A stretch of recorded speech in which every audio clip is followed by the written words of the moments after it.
Welcome to LOA Today. Walt Thiessen and Louis D'Souza here on this Monday, October the 15th, 8 a.m. Eastern Time, your first daily dose of happy for the day, and we hope you had a great weekend. I know I had a wonderful weekend. Louise and I went up north of here to Vermont to visit friends of ours at Mount Snow, Vermont, and just had a wonderful time. We took the ski lift up to the top of the mountain, and the views were just gorgeous, and oh God, I was just drinking it all, and it was wonderful. I had a great time. Louise was commenting afterward, Louis, that I had this huge smile on my face. So that's how I knew, besides that I felt good, that I was actually having a good time. You know what I mean? I mean, it was good. So how was Sounds like a nice place. Oh, it's a beautiful place. Absolutely beautiful. You have views for probably almost hundreds of miles in all directions. It's just really fabulous.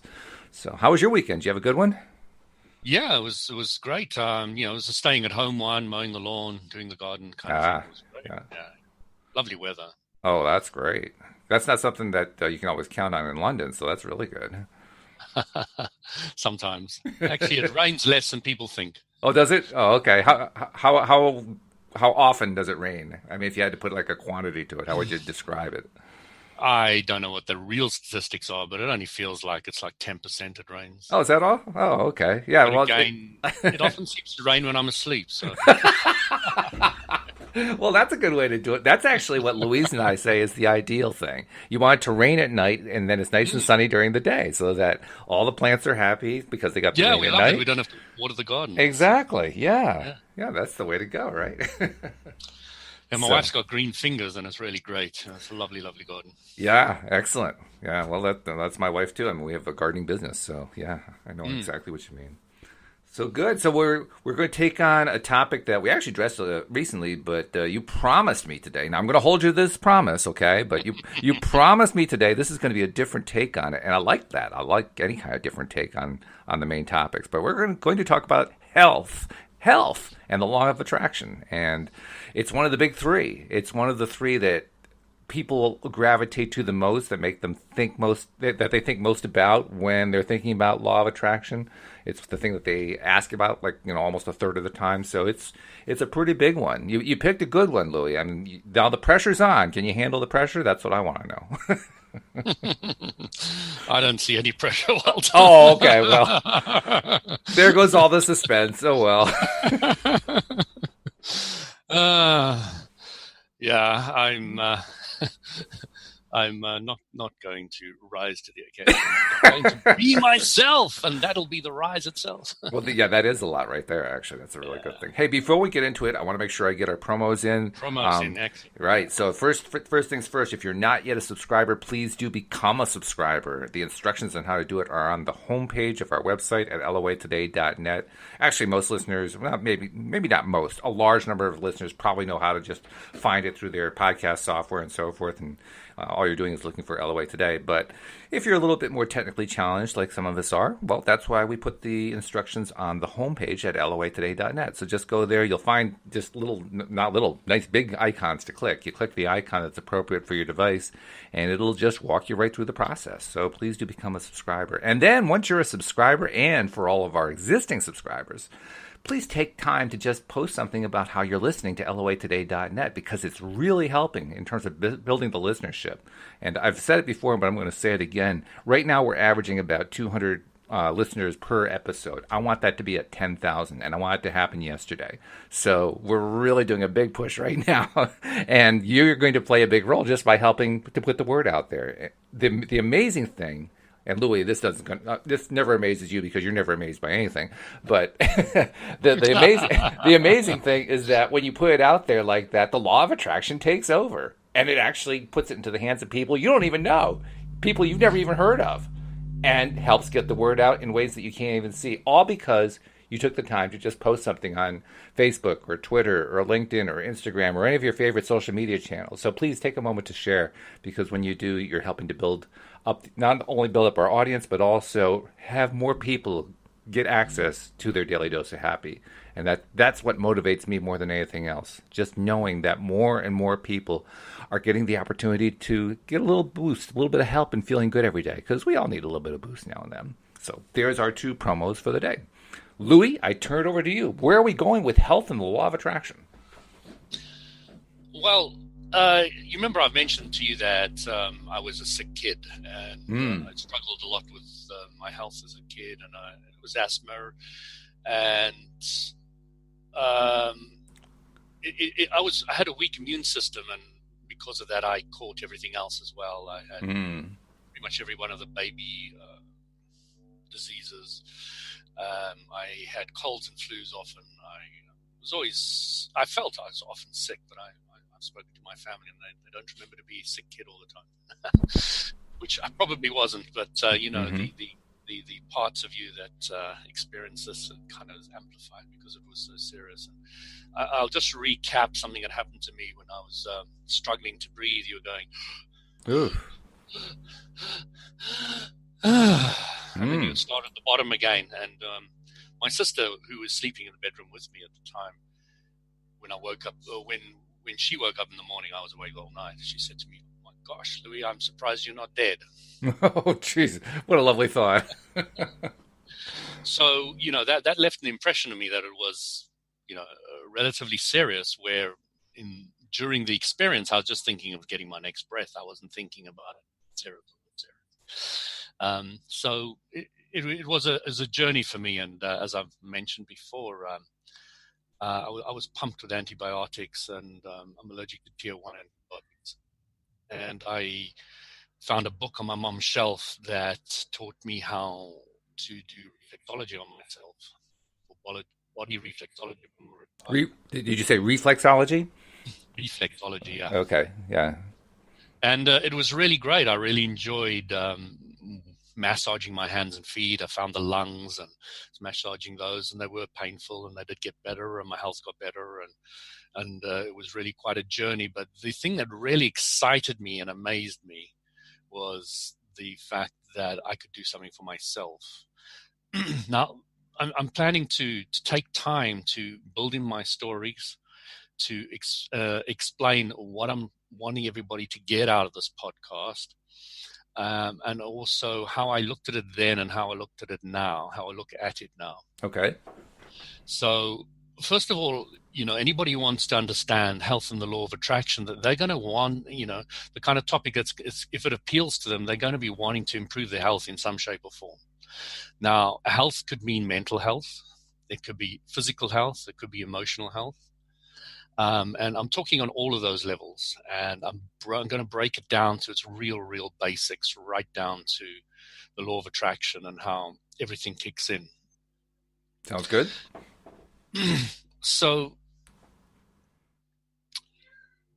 when I was sick and I couldn't breathe a lot, all the rest of it, I was just in the middle of it, and I couldn't see the wood for the trees.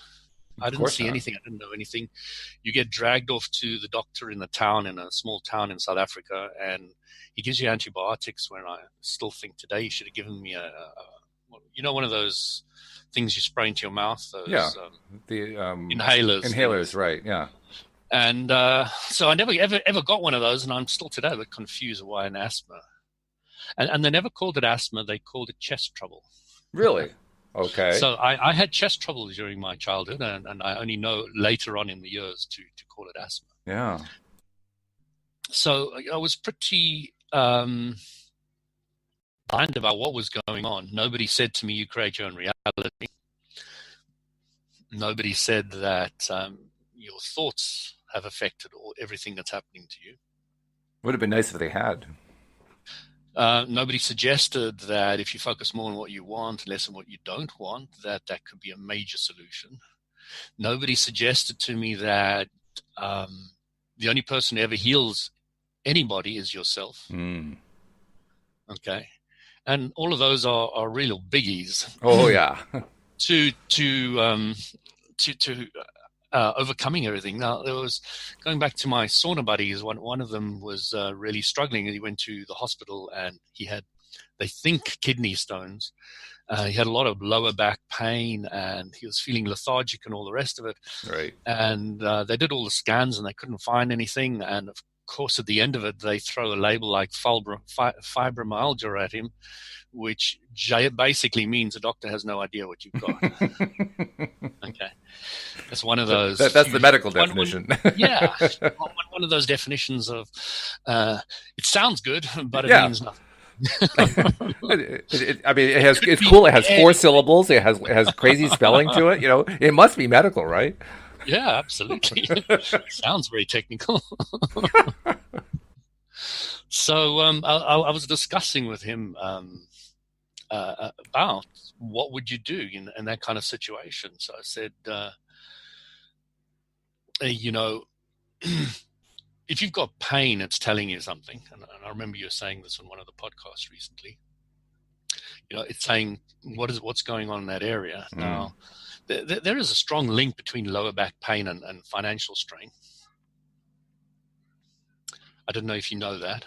I didn't know that, but I would not be surprised. Although Yeah. I have found that financial strain shows up in a number of different ways, but I could see that one being one for sure. Yeah, I think when it gets to the more chronic stage, it lands up as lower back pain. So we were discussing a whole lot of aspects to this, and you could see when he was starting to realize that he was the only person who could heal himself, that his point of attraction could allow the right people to come in and give him the right things to help him. And, the right information, etc. And I gave him one of the things that's helped me hugely for lower back pain and back pain, which is Egoscue, EGOSCUE, egoscue.com. Okay. If anybody wants to know, it's also on YouTube. So just to give you an example, I was doing a headstand in a gym, and one of the guys said to me, "Louis, I wouldn't do a headstand if I were you." And I looked up, and it was Ben, and this guy's a body alignment guy. And I looked at him and I said, "Well, why not, Ben?" He said, "Because you're all skew." And I knew I was skew. I knew my posture was skew. And he said, "You'll be able to stay up much longer. It'll be much easier, but get your alignment done first." But I said, "Yeah, I mean, how do you get this body aligned?" And I knew he was a body alignment guy. But, and I had learned a huge amount about my body over time. So I thought that not many people can teach me too much. Okay, well, yeah, I understand the thought because I've had a similar one many times. Yeah. I'm sure other people have too, but it's not a particularly productive thought. That's the problem with it. It's not, but I was pleasantly surprised that somebody could teach me something. That is good, yes. So it was not that I was resistant to it. It was just that I hadn't, I've studied the body and health over many, many, many years and come to many understandings and changed many things about my health that I was appreciative massively that somebody could help. So I said to him, "I'm going on holiday for 3 weeks to Austria.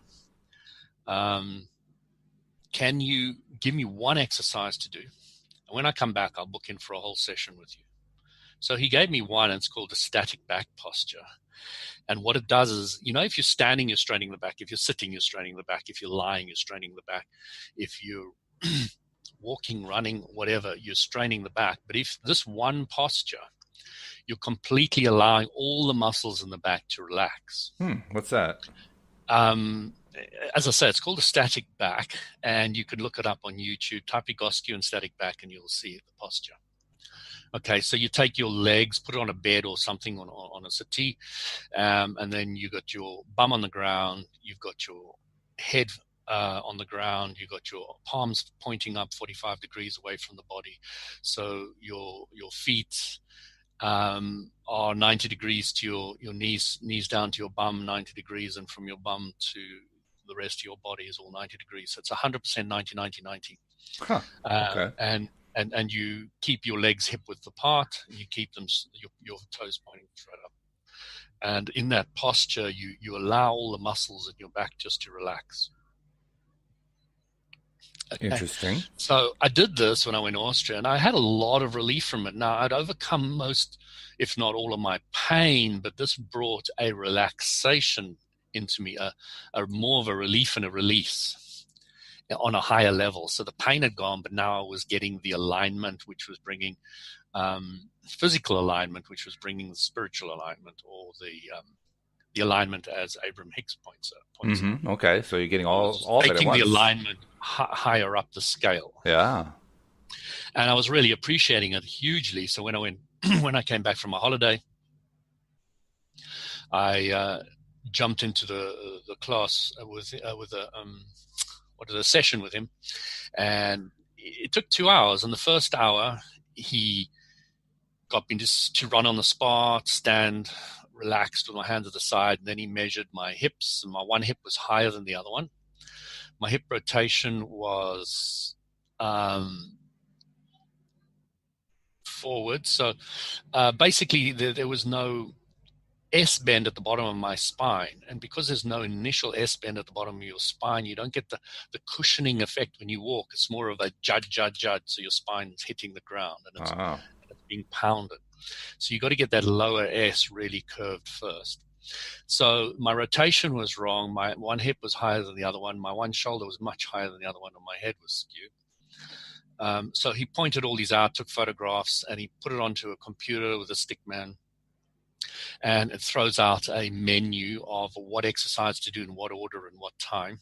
Wow. And he makes you do them. And he worked me through them all. And by the time he was finished after the second hour, I was pretty much almost 100% aligned. My one shoulder was still slightly higher than the other, but that's about it. Huh. And I was blown away. It was so quick, so easy, and I did it myself. He just showed me how to do the exercises for myself. Right. Okay. Now, I'm not a big fan of going to chiropractors and osteopaths, etc., for a long-term solution. Okay. Sure. They're very good for a short-term solution, but you should be able to maintain that yourself and know how to maintain it. So yeah, I agree. That's important.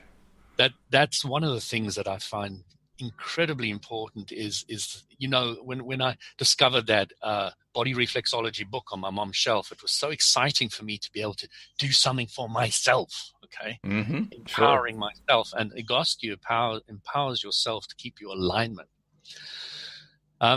With alignment comes less pain, more flexibility, more ease in the body, and the more ease you are in the body, the more you are happier, the more the mind is happier, etc. And the more the alignment Abraham Hicks always talks about comes into play. So the interesting thing was I just did it at home, the exercises for about a month. And then I went back to him twice. And because I'd referred so many people to him, I never paid for another session. That's nice. Which was quite fun. Then he tweaked the menu twice, and I've never been back to him since. And I don't feel I ever need to ever go back to him. Wow. Okay.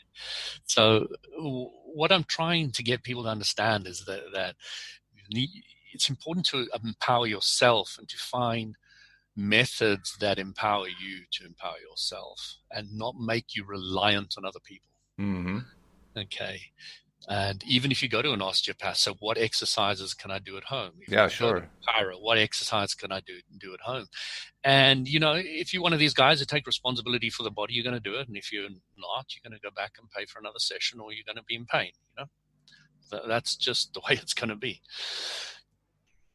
So the interesting thing is alignment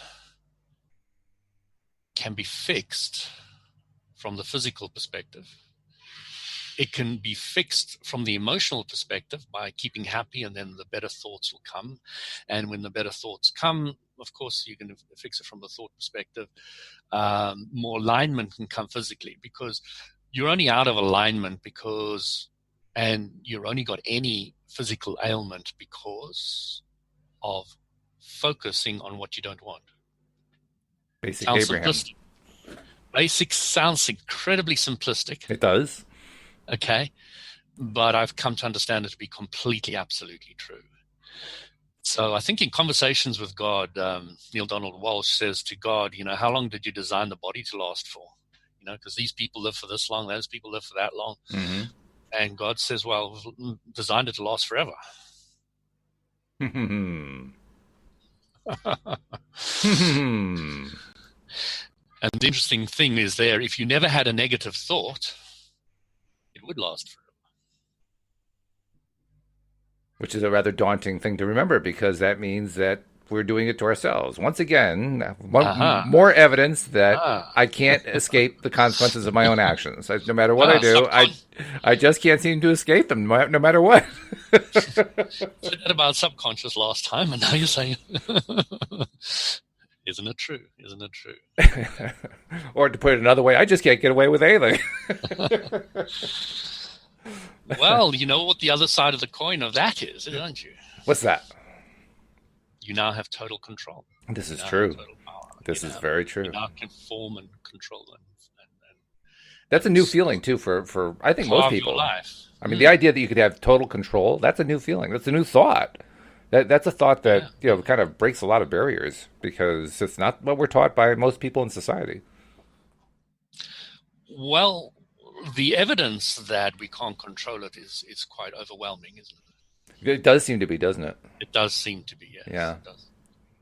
So it's not that surprising that I imagine me, and most of the rest of the people on this planet didn't think this way. It's completely understandable. Mm-hmm. Yep. And it's to be respected that many people aren't seeing it from this perspective yet. Oh yeah, sure.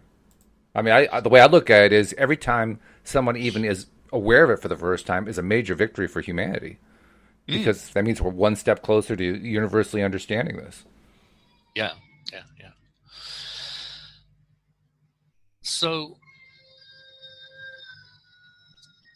can you hear my baby in the background? Yeah, it doesn't sound like she's in total alignment right now. Just close the door. Just give me a second.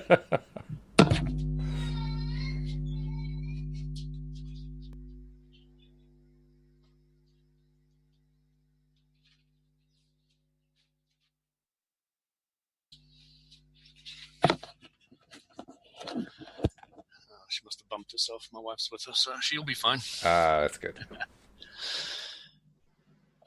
So yeah, I struggled with health. Now, Carolyn Mace would say I am a wounded healer. Have you ever heard that term before? I have not heard that term. It's evocative. It kind of suggests the idea that you're getting better, which is I like that kind of approach where any kind of expression of getting better, that's a phrase I like because getting better is the right direction.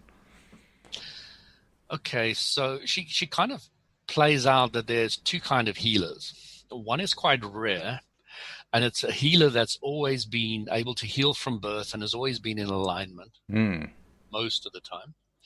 Okay, and they haven't had any major physical problem that has spurred them to find healing and health for themselves. Okay. So they're what you'd call not a wounded healer, but just a straight healer. Okay. Now, a wounded healer is somebody like me who's been through a lot of ill health and struggle to improve their health and work through a whole lot of things to be able to help people with their health. I've spent many years helping people with their health in my business. So people will come to me with overweight and many other things, but weight loss has been something that I've worked with quite extensively. Okay. And the wounded healer means that you've been wounded, and through learning how to heal yourself, you're now able to help others. Makes sense. So those are the two types of healers out there, and one is definitely more common than the other. The one that I am. And it was interesting because Carolyn Mace has quite an interesting ability, medical intuitive. So she'll just look at somebody and be able to see all the layers of all the stuff that's going on in their life. Layers of it. Wow. Layers of it in all different directions and things. Wow. Her ability is absolutely astounding. Sounds like it. A doctor would phone her up who she came to know over the time, who was quite into medical intuitives. And he phoned her up randomly one day and he said to her, I've got Mary here. She's 28. And Carolyn May said, stop. And she just said, she's had, she's had two miscarriages,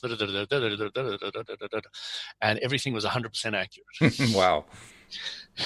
And that's all she said. And then, he would phone her up randomly when he was a bit stuck with a patient, and she would just ramble off all this stuff. And it was just incredible, all accurate. So, you get different types of healers, Yeah. and they all work from different angles in different ways. And for me, it's very important to understand that everything starts with the thoughts, because I like breaking it down that doesn't matter what you come to me with, the solution's the same for everybody. Mm-hmm. And everything must, for me, go to its most base premise. And then from there, you can work back outwards to the specific problem. But to me, it's very difficult for me to have any client now and say, okay, here's weight loss, here, take these shakes and do this and have that exercise, okay, without explaining the law of attraction. That's cool, though. That's good, And because you help pass I it. can't even say to them, come to my weight loss challenge. I used to run weight loss challenges, and I could never use those words anymore. So I had to change the name of weight loss challenge to healthy active lifestyle challenge. I like the variation. Yeah. Actually, I like that one a lot. Yeah. And it's impossible for me now to say, we're gonna work on this weight loss program for you. No. We're gonna work on this healthy active lifestyle program. Yeah, I like that a lot better. That's very good. Yeah. And I have to sit down and teach them the basics of the law of attraction, because otherwise they're wondering why you're using all these strange words and why you're not focusing on their weight. Okay. Which is quite a challenge for a lot of people to turn the corner of, everybody else there I've got a solution for your weight loss problem. Yeah. Oh, yeah. Instead of saying, to overcome your challenges, we're going to focus on a healthy active lifestyle. And it's not going to work if we push against what you don't want, which is the fat. It's an appealing thought to hear, but you're right, because it goes so much against the grain of what we're used to that our minds rebel against it at first. On the one hand, we like it. On the other hand, we say there's no way that could possibly work, because that's not what anybody else says. I know. And the whole law of attraction, the Abraham Hicks teachings, is starting to turn people's minds and thoughts around. It's having an influence. Yeah, no doubt. It's having a massive, massive influence. And I'm really enjoying watching that.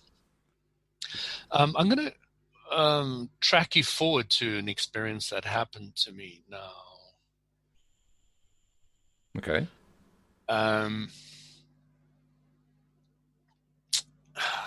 There's a few. I'm just wondering which one to bring in first.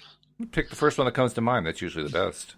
Okay, so I was at home one day. Now, I've learned the energy technique called Jinshin-jitsu, and I had amazing results with it. And I'm hoping in one of our future calls to bring in my sister-in-law, who is what I call an expert in this healing practice. Sounds good. To talk about it. And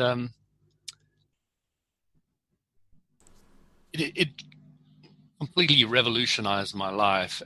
So to start off with, I think I've mentioned to this briefly before. I was a co-host in one of the calls. So Jinshin Jitsu is just where you put your hands on the body and on two places, and you use your hands as jumper cables to get the energy moving between the 2 points. Okay. Points are the size of a tennis ball, so it's not very difficult to get hold of. And very, very effective. And I was given a little pamphlet about it, and it was a nurse pamphlet, so it was very short and quick and easy. And I had 2 warts on my foot, and they had stayed there for over a year, and I'd been to a doctor to have one cut out because it was very uncomfortable on the ball of my big toe. And it was really aggravating me, so I had it cut out, but it grew straight back again. So it wasn't of any value having it cut out. And then I held 2 points, which this little booklet told me, this nursing booklet, and I did it for about 15 minutes. It was probably about half an hour every day for a week for 7 days. And both of them vanished. Wow, nice. And I was like, what? I just held 2 points and they're gone. And I Yeah, was like really, really, really surprised. Was it this or was it something else? Or, it must be this because nothing sure. else has worked for me. And interestingly enough, my athlete's foot vanished as well. So I thought, wow, this really helped get the energy down the leg so that it can help Yeah, heal everything. And it's like, this is so cool. this is very good. Yeah. And then I went to a one-day course, which I actually run, as well as Astrid, if I bring her on in a future call, if she allows me. She really is probably the best practitioner, one of the best practitioners I've ever met. Hmm. Really, really, really good at working Jinshin. She's got quite a good practice in England here. Okay. And I went on the one day and I was so full of experiences and things that were happening to me and energetically, and then I was feeling this and feeling that and all the rest of it, that I went straight to a 5-day. I didn't do the 1 days. I went straight to a 5-day, and I've done like 12 5 days now and 3 days. And just after my first one, my nose was skew. I was so badly in pain that if I bent my head to get into the car, I would literally be crying. Oh my, yeah. Literally be crying Hmm. in so much pain. Wow. Just bending that neck to try and get yourself in the car. I would try every method to lower Yeah. myself. Yeah, I hear you. So just after the 5-day, and I went to another 5-day 6 months later. Between the one and the other, my nose had straightened. I had no back pain anymore. And my facial features were much smoother and softer. There weren't any dark rings under my eyes anymore. My eyesight had improved by more than half. So when it goes on and on and on. Okay. But what I was doing, I was automatically waking up at 4:00 in the morning. Yeah. And from 4 to 6, I was doing Jinshin Jitsu in bed by myself, for myself. Hmm. And I was so blissed out because of the contrast of the tension and the release of the tension. For the next hour that I slept from 6 to 7 before I woke up was full of dreams and vivid experiences, and completely relaxed and completely harmonized. Wow. Most delicious experiences I've had for. That would make it worth it to wake up that early. That sounds good. Exactly. But I only did it for a year, and then it automatically stopped. And I never ever set an alarm. It just automatically woke up at 4:00 every morning. Wow. Huh. So that was a big experience for me. And what I'm understanding from the Abraham Hicks teachings is that your hands can help bring relief and release to you. Okay. Sounds like it. And it worked for me, and it was good for me. And I know it's not going to work for everybody. And I know that there's different things that are going to work for different people at different times. And I really want to make that clear. I'm not saying this is one shoe fits all. All right. I'm saying that this is what worked nicely for me at the time. But it's at least a shoe that many people would want to try on. It sounds like a good shoe. Well, what I love about it is incredible simplicity. So it starts off, as I mentioned to you before, again, before I was a co-host on one of the calls I popped on.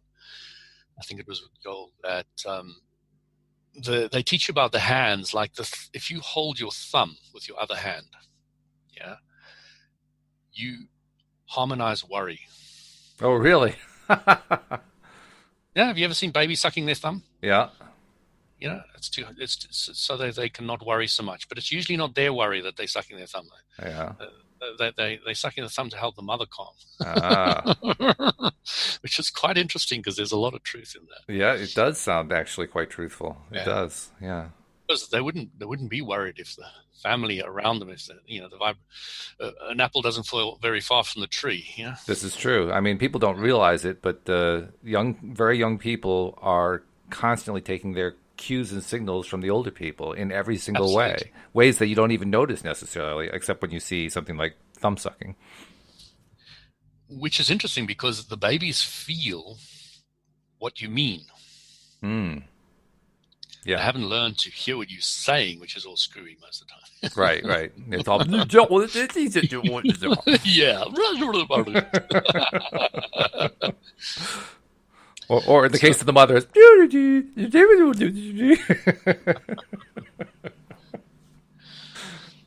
yeah, I love it because then the next finger that they talk about is the fear finger. So when you point your finger at somebody, you do what I tell you. mm. That index pointy finger. So that's the fear finger. If you got fear, that's the one to hold. Okay, now worry and fear are quite similar, so you kind of need to know which one to hold, etc. And if you don't know, you hold one and you feel how it feels, and then you hold the other one and you feel how it feels. Okay. Now, the middle finger is the anger finger. I think we all knew that one. Oh yeah, we know that one, man. So yeah, I was thinking of road rage. Yeah, right. Out the window. Up yours, buddy. Oh dear. So if you want a relief and release of anger, then that's the finger. Probably not best done with somebody else, though. When you teach your kids it's quite embarrassing because when you get angry, they run up to you and hold you. Yeah, right. Exactly. And you're like getting more angry. They hold your little finger. Look, Daddy, I'm angry.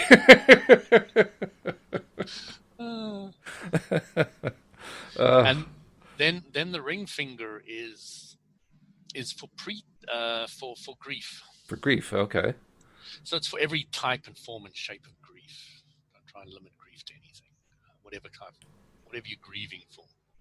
Okay, so somebody died, obvious grief. You can hold that ring finger. I always remember the grief finger for being the one where the wedding ring is, married to. Well, yeah, I mean, that's what I was thinking about, too. Because grief is not the first thing we necessarily associate with a new marriage, or maybe for an existing marriage in some cases, but for a new marriage, that's usually not the first association. Yeah. But it's something that, well, what do they say when you have a breakup? It's one of the most traumatic things that. Oh, yeah. Yeah. Moving a house, I think, and there's one other I can't remember the third one. Those three are the biggies. So you've got the grief one, and then you've got the ring, the little finger, which is the finger which is when you're holding a cup of tea and that little finger goes up. Okay? When you're pretending. Yep. Or you're trying very hard to do something, but you're not succeeding. So we call it maybe the try-to finger or the pretense finger. Yeah, okay. That makes sense. So, if you just hold these fingers before you go to sleep, it could be of huge benefit to you. You're going for an interview, you can sit there and just hold your thumb while you're in the interview if you're worried. I find that I can hold my ring finger with my thumb, which is very good for breathing while I'm driving. So there's lots of things that you can do, lots and lots of things. But I just wanted to give you a brief overview of the 5 fingers. Okay, and the 5 fingers fall into what discipline are we looking at right now? Is there a particular discipline? We're looking at something called Jinshin, so it's Jinshin. Oh, okay, so this is part Jinshin. Okay. And you can find Jinshin Jitsu on the jinshinjitsu.inc. Jinshinjitsu.inc is their main website. Okay. There are break-off factions, but that is the main. It's a fascinating story, and I'll probably bring it in briefly, or let Astrid do that if she wants to. No, we'll bring it in later. The story of how it started. It's quite fascinating. So, what I wanted to do is bring in the understanding that I've learned a huge amount from the body. I learned yoga. I've done Tai Chi. I've done Kung Fu. And I have improved my health endlessly. I had a pigeon chest. Do you know what they are? I do not, no. Chicken chest. It's when your chest sticks out. Oh, okay. I don't know if you've seen them. Some guys have got chests that really stick out, and some guys have got chests that really sink in. Okay? So I had it where it stuck out a lot. Mm-hmm. And through all my breathing techniques, because I studied yoga breathing, which is phenomenal. You can get a huge amount of relief and release from all of this. Okay. I managed to get the cartilage to start coming into place. So you can imagine the cartilage sticking out and making my chest stick out.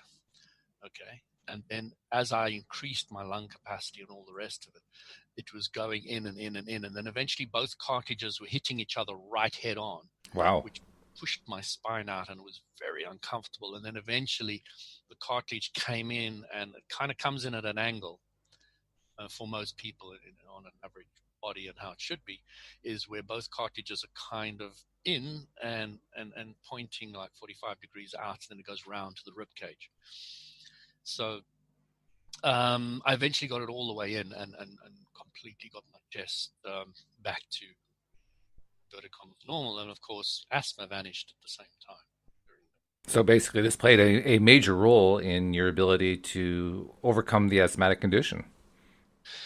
That was completely instrumental in that. So learning to breathe helped completely overcome the asthma. So Yeah. somebody taught me something. So I said to the guy, I said, I've overcome my asthma. And he said, no, you haven't overcome your asthma.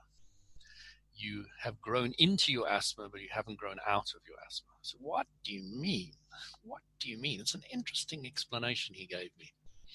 He said, growing out of it is solving it completely. That's overcoming it. Ah. Growing into it is finding a way around it so that you can still breathe. Okay. But you've still got the initial problem. Mm-hmm.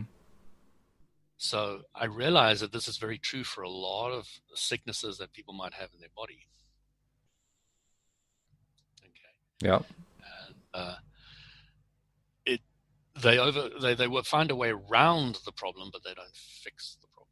Yeah, well, I think we all have experiences with a lot of different programs and so forth that do exactly that. They treat symptoms. They treat the symptomology of it, and the root cause may not go away, but you take a tablet. Yeah, exactly. And you don't feel the headache anymore, but the underlying problem's still there. You exactly. just pain receptors. Yep. Yeah.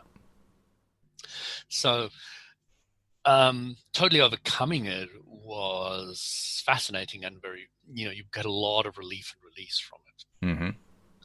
And when you're looking at the law of attraction, you're looking at focusing more on what you want, less on what you don't want. So when I was studying with breathing, I'd completely forgot about my asthma. It wasn't an issue. I wasn't even thinking about it. I was completely, totally focused on increasing my lung capacity, strengthening my lungs, holding my breath for longer. I could swim underwater. It's a 50-meter pool. I could do that underwater easily. Nice. And there was actually a 25-meter, but I could do it two and a half times. Mm-hmm. And I built my lung capacity up there. Swimming is also fantastic. Water, in any shape or form, having a bath, having a shower, swimming, sea, whatever, water is very healing. To me, it's one of the big, big healers. If somebody's got a sick or cold or sinuses or anything, go have a hot bath. A lot of people tell me they don't have baths anymore in this day and age. But it's a pity because it's a really, really, really good thing. If I get sick, which is very rare now, if I get sick, one of the first things I do is go set myself a hot bath, put a whole lot of salt in it, a couple of essential oils,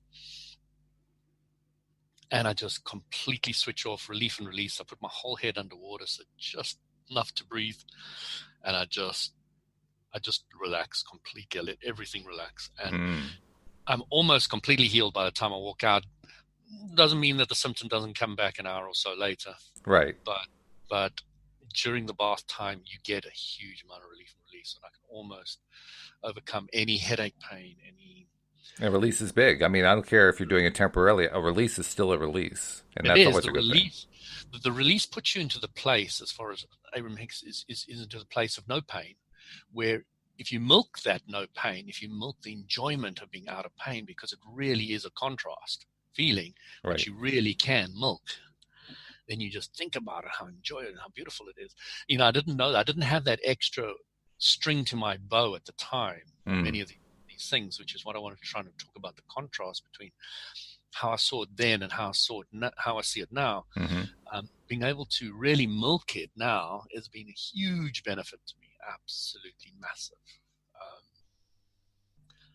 quite life-changing. And because I'm focusing so much more on what I want and so little on what I don't want, what happens is I never get sick almost anymore. That's a good thing. Which doesn't really bother me because I've learned to enjoy being sick. Okay. I'm sitting here saying, not for me, thank you. Yeah. And that means you're not really fully grasping step 5. You're talking about the 5-step processes described by Abraham and diving back Correct. into the contrast. Correct. So when you realize that when you're going through what you don't want, immediately recognizing, this is helping me expand. This is good for me. How's it helping me? What's the rocket of desire that comes out of that? Well, I think I just said that. Yeah, yeah. No, I was just explaining it in a little more detail for Oh, you. okay. Yeah, So, okay. no, I'm completely agreeing. So, um, it's really, really, really enjoyable for me now to get sick, and it's how do I put it? I don't get sick anymore, but I used to enjoy getting sick. So I used to get that used to actually make me sick a little bit now and again. Sure. I Well, enjoyed yeah. I mean, enjoyed it's enjoying playing with the contrast, not necessarily the sickness. It's enjoy going from, wow, look how quickly I can turn this ailment into no ailment, into relief and release. yeah. And it was the belief in my own ability, which is what I was trying to get to all along. And I was trying to paint a picture of how I got there. Mm-hmm. Confidence in my health and my body. All right. And, a doctor can say anything to me and I question them, and I will discuss things with them in many different ways, and I'll very rarely take their advice. Okay. But I do have a lot of time and respect for them when I feel it's appropriate. And they do. So to amplify that exact statement, I'm going to give you an example of what happened to me. Okay. Now, I'm trying to give you an idea of how confident I am with my body, and I'm not suggesting that anybody else does this. Okay? I'm just suggesting that this is what I did, and I did it because of an incredible confidence about my health and my body. Now, I woke up one morning with a pain in my stomach, and I thought, okay, knowing what I don't want, I'm very good at turning these things around. I lay there and I try to remove it. So I worked with my energy techniques and everything else I knew, and lying in a bath and doing all the other stuff that I know, and nothing shifted it. I thought, wow, this is interesting. This is very interesting. And I worked on it more, and then I worked on it for a whole night the next night. I worked on it I think I slept for about half an hour. Woke up the next morning, I said to my wife, darling, I'm going to the doctor. She said, what? You're going to the doctor? I said, I'm going to the doctor. I said, I'm pretty sure I've got appendicitis. She said, what? I said, yep. She said, you know what you're doing? She said, go for it if that's what you want to do. So I went to the doctor, and I go into the doctor and I sit down and I try and play dumb. Doctor, I've got a pain here. That's all I said. Mm-hmm. And he feels around, and I jump when he pushes my appendix place, which is generally not on the other side and not the same side where the actual appendix is, where the pain generally is. Blah, blah, blah, blah, blah. And he says to me, you've got appendicitis. I said, yeah, I thought I might. Mm. And he says, I'm booking you straight into the hospital right now. I said, you can do that, but I'm going on holiday in 3 days. He says, no, you're not. Okay. So I said, okay. My wife doesn't drive, so a friend of mine who I learnt Jinshin from, who's just up the road from me, gave me a lift to the hospital. And when I was there, she gave me a treatment, and they took one look at my face, and the doctor's report I had with me, and they moved me straight into one of the emergency doctors to look at me straight away. So the doctor looked at me straight away and said, yep, you've got appendicitis. We're prepping you for the operation in the morning. And I said, fine. They put me on a drip. I wasn't allowed to eat anything. That's fine. I don't mind. So my friend gave me a treatment. I gave myself a treatment. I took some of the nutrition and minerals and vitamins and other things that I'd normally take. Then I sat down with my phone and I looked up all the contraindications, which means the other things that it could be if this was a pain in that area. And I said, so I was, when the doctor came, I could ask him, could it possibly be this? Could it possibly be that? Just, right. I want to be sure. Sure. I don't want to go and have an appendix operation. Absolutely not. No. There's no appendix there. So I I went and got up in the next morning. I'm in hospital. I'm in the high monitoring ward where they got an eye on you all the time. And the doctor came in, but he didn't come in alone. He came in with an entourage of 9 people. Wow. So this is a classic patient, I am guessing, is going on in his head. He's going in for an appendix operation. I'm just going to have a quick chat to him. You can all come watch how it's done. This is what I was guessing was going on in his head. So he comes up to me, and I'm asking him, well, what are these guys here? He says, no, they're just learning. They're just watching me. He's a surgeon. The guy has come to me, and he lies me back, and he starts feeding my stomach. And I go, ouch. And he said, yep, yeah. And I started asking him, could it be this? Could it be that? And by the time I was finished with my 5 things that it could have been, he was really annoyed with me. Of course, you were showing up in front of his patient or his pupils. He was not happy about all this. Yeah. But I said to him, I'm not going in there unless I'm clear about what it is. And I said to him, I'm actually not going to go in. And he looked at me. He said, why not? I said, because I feel better than I did last night. And he said, oh, okay. I said, I want you to hold off on the operation till this afternoon. And then you can have a look again, and we can take it from there. So he was arguing with me, said, tap me on the shoulder, Louis, you really should go in for the operation. It's very dangerous. Fatherly advice, isn't that nice? Yeah. And I said to him, no, I'm not going in for the operation. I said, I felt better. And if I continue feeling better, I'm gonna. I said, yeah, 14. Did you know 14% of people don't have the operation? I think it's 14. I never heard that. I looked it up on the internet, and they said about 14% of the people who go in for the operation don't have it because they're still getting better. So I said to him, "Did you know that?" And he begrudgingly said yes. Well, he couldn't really say no. Well, he could, but he could argue that it was 15 or 12 or 10 or whatever. 0 would have been a tough sell, I think. Yeah.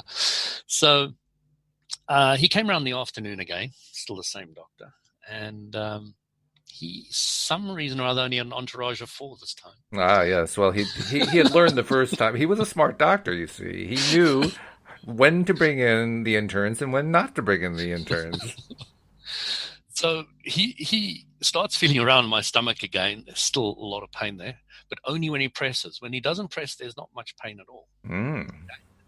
And I was getting better from this morning. So I said to him, I'm feeling better than this morning, and I don't want the operation. And he says to me, Lou, you really should have the operation. But what he does, I thought was quite funny. He starts pressing hard on the sore spot. Really hard. I think this is known as business development. No, I'm sorry. So I have incredibly strong stomach muscles because of my breathing, okay? So I just created a solid wall above his hand, and I stared at him in his eyes, and I did nothing. I said nothing. I just stared at him in his eyes, and he was trying to push down, and he couldn't go anywhere through the solid wall of muscle. And I just looked at him, and he looked at me, and he shook his head, and he said, okay, we will wait till tomorrow morning. Oh, that's funny. But of course, I hope you were laughing at some point in here, because that's healing too. It was. I have to admit, when I was going in to the hospital with my friend who was a Jinshin practitioner, I was saying to her, I don't know what's going to happen. I am scared. Okay? Understandably. And I don't know what's going to happen. She said, just roll with it. play the dice whenever it's there. Okay, just roll with it, roll with it, roll with it. And great advice. Mm, Great advice, because I didn't know second to second what was going to happen. sure. I said to the doctor the first time when I said we wait till the afternoon, I said to him, if it gets worse, believe me, I'm the first person who's going to call you. Makes I sense. know I will call you. You do your So it wasn't like I was totally against having the arm. I would have had it if I didn't feel I was getting better.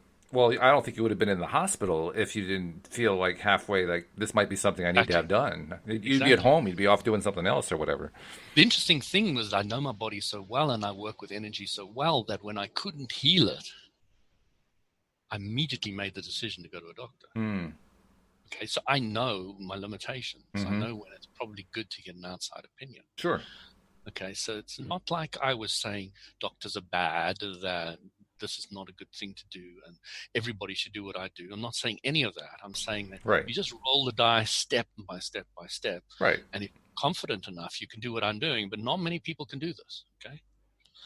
I don't believe too many can do this. So if they can, I'm impressed. I'm seriously impressed. And it's really, so what happened was the wait until next morning was a completely different doctor. The first one had enough of you. I just think it was, not his turn. Different shift. Okay. Different shift. I think we'll be generous then. We'll say yes. That's what yeah, maybe it was who knows. And he checked me out, and I stayed another day, and it was just getting better and better. And by the end of the third day, I said, "Well, I'm off to Austria now." And I'm booking myself out of the hospital. And the guy said, "Well, can't stop you, bye." That's what he said. And such a warm bedside manner there. Can't stop you. Your body, go for it. But this is what a lot of people don't know when they're in front of a doctor. They think the doctor knows everything. No, I learned that a while ago. Yeah, a lot of people don't know that you can argue and say, "I'm not having this." And take responsibility for where you're going, what you're doing. I learned it when I was paying attention to all the different studies, which I've since stopped paying attention to. All the different studies for success rates in treating cancers and treating heart disease and treating this and that and the other thing. And I realized their failure rate was much higher than their success rate. And that's when I realized they know a lot less than we think than we think that they do. They think they know a lot. We think that they know a lot. But when you look at the results, not so much. Yeah, so the medical profession aren't helping a lot because of what? You go to a doctor, you say you got this problem, and what do they do? What do they say? Open your mouth and say, "Ah." What do you have in mind? Well, most of the time they dig around on the problem, don't they? Yeah, that's true. They're playing on the problem, and they're not focused much on solution. The interesting thing is, and why tablets are sometimes quite effective, is the solution seems to be a tablet. So all the faith seems to go into a tablet. Well, faith is the word. This tablet will help you. Yeah. This one will relieve. Well, faith is the word. You chose exactly the right word because that's what it is. It's the belief factor, which I would love. I don't know what your plan is. I know you wanted to do a few shows on health and the law of attraction. I would hope that part of that includes a discussion about placebo because I think that's a fascinating topic. Well, placebo is a very short topic for me because placebo is man coming to understand that thoughts create your reality. It's nothing more or less in my mind. Well, yeah. The simple topics are always really simple to describe, and then we spend hours and weeks and days talking about them. except not today because we only have about 30 seconds left before the music. But that's all right. We'll keep the conversation going next week. So we're going to continue to do this with next week's episode. Absolutely. I've got a lot more. All right, good. To talk about on health, and I haven't even started touching on a lot of things that I wanted to bring up. All right. Okay. Well, I just want everybody to really feel the confidence that it's your body, guys. It's your body. That's right. Yeah. You create your own reality and you heal yourself. So really have the confidence, trust yourself, and you'll be surprised what will come out of it. So good final words right there. Louis, it's been a pleasure. I look forward to continuing the conversation a week from today. Fantastic. Love chatting, Will. All right, we'll talk to you all next time as well here on LOA Today. Goodbye, everybody.